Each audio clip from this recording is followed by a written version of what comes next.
everyone. Hello, my beautiful people. Is your one and only Lady J. If you have not subscribed, what are you waiting for, my darling people? Go and subscribe and smash the notification bell so that if I put more video, you will be the first to be notified. If you have subscribed here before, thank you and God bless you. Today's topic na about pretending husband, pretending men wey dey pretend enter woman life. Na then I wan talk about today o, my people o, abeg make una lis ten jejeje so that una go know how una go take contribute for this topic wey I wan talk about today. So e get one lady wey give me topic say make I help am talk about this matter wey dey shop am, wey dey happen for her marriage. E say because he wan know how people go take contribute for this matter before he go carry am go family matter. So my people, I come say okay o, make she tell me. Na she come talk say see wetin she dey pass through for her marriage o. E say this guy, when this guy come in life, the guy dey nice to am. E dey the way they do sef, you no go even believe say na him go come change like this. He said the guy was nice to him. The guy really dey nice, like the guy really dey help am, dey do everything. So he said the thing come make her say be like say this boy go really dey nice o. Then she come say okay, we go give this kind boy a chance. Meanwhile, before then, she get one friend wey she still dey discuss with, say see o, that friend come tell am say the way the guy take dey do, the guy dey nice, maybe you go follow am, you understand. And she come say okay o. Now she come begin dey follow this guy. This lady, so she first get 3 children o. 3 children that she first get before she come follow this guy, you understand. The guy too first get 3 children too. Yeah, the guy too first get 3 children too.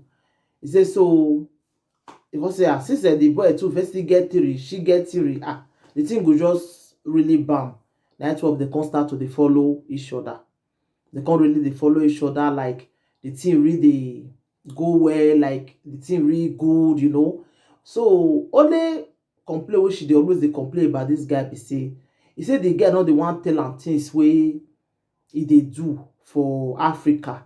The guy dey always like dey hide things for am. So he come dey surprise say wetin dey make this guy dey hide things for am. He go still ask am say, you hear from your children for Africa? The guy go say no. Whereas the guy dey hear from them.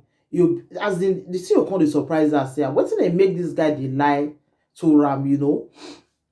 She go still really believe before later she come dey know say na lie the boy dey tell am.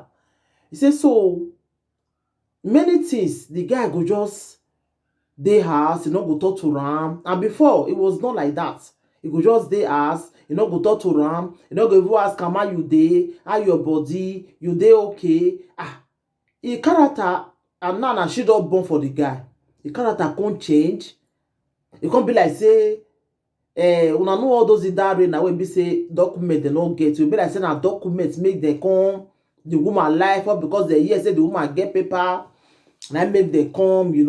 So the way he come to dey behave, dey change since when the girl take born for am. He come change the character according to the girl. He say he come change the character. He come just like even his own children sef, he come change character towards his own children. He said the way he come to dey behave, he go just dey house, he no go talk to am. He go do anything when he like. He go just comot for house without, he no go even tell the wife say see where I dey come o, see where I dey go. You no go even tell am. He go just comot, do anything when he like. They even like dey treat the girl the way they treat the girl before, like the way the love be before. They do am follow the girl again. Even before they marry, the marriage time, that time, even the way they even behave that time, according to her, I forget to talk that one. Before they marry, He say so he come dey ask am say, I hope say no be force this marriage you say dey do am. So he say no, he love am, na make him dey do am, you know. So that one come pass.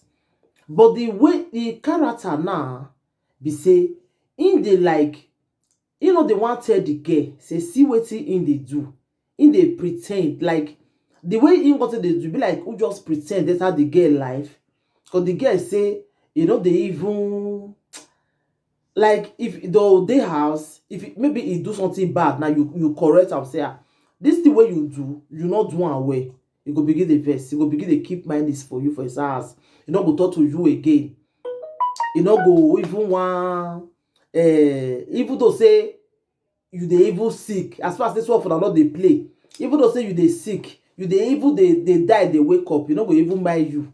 You no go even know whether you even dey there. Even though the girl pikin will say, I'm hungry, maybe the mama no fit get up, he tell am say, abeg me go give pikin food. He will say, he go just tell the small pikin say he no fit, all because of saying with the mama dey quarrel, you know. He say so many things wey he dey do, like the thing go come dey shocktalize and say, he made mistake and be waiting. Just not be pretend this boy take come in life. Because the guy changed totally according to her. He say if you just, the funny part, he go just come up for us in morning, he go come back in the evening, and he go still come back, he go just squeeze the face. You know, go even like, you know, some men, I go say, oh baby, no vex, I beg. See wetin happen, oh.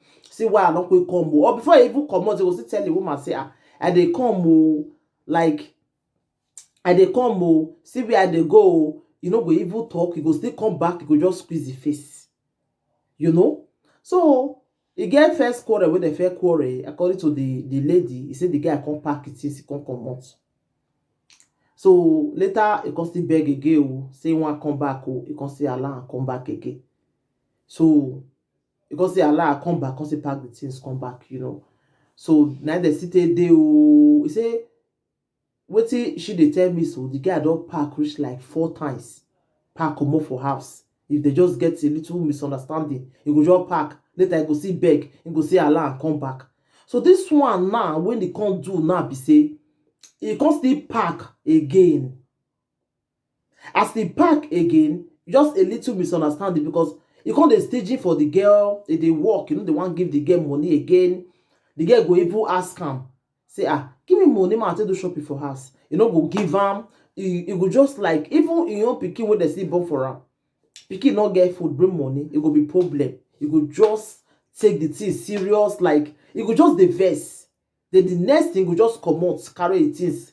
Oh yeah, you go just come out. So this last one, now when he pack the things again, come out because of now money still cause the problem. Give him money, he say no. Say you know they give him, and they work. And before they give the girl, that is why what you don't fit start at the beginning, not just what you know say no fit finish, not start am.